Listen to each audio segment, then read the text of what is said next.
তামিলনাড়ুর হৃদয়ে অবস্থিত ভেলুর ফোর্ট দক্ষিণ ভারতের ইতিহাসে এক অবিস্মরণীয় প্রতীক। ১৬০০ শতকে বিজয়গড় সাম্রাজ্যের রাজা চিন্নাবোম্মা নায়ক এই দুর্গটি নির্মাণ করেন। এই ফোর্টের বিশেষত্ব হল এটি সম্পূর্ণভাবে গ্রানাইট পাথর তৈরি, আর চারপাশে বিশাল খাল ঘিরে রয়েছে, যেটিকে একসময় কুমিরও রাখা হতো শত্রুদের বাধা দিতে।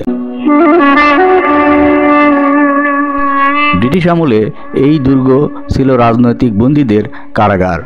এখানে বন্দীদের ছিলেন মাদুরাইয়ের রাজা ভেলু নাচিয়ারের পরিবার এবং পরে মুঘল সম্রাট টিপু সুলতানের পরিবারও বন্দী ছিল।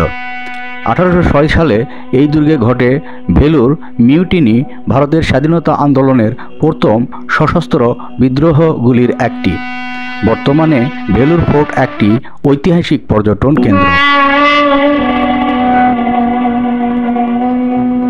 এর ভিতরে আছে জালা কান্দেশ্বর মন্দির, মসজিদ এবং গির্জা।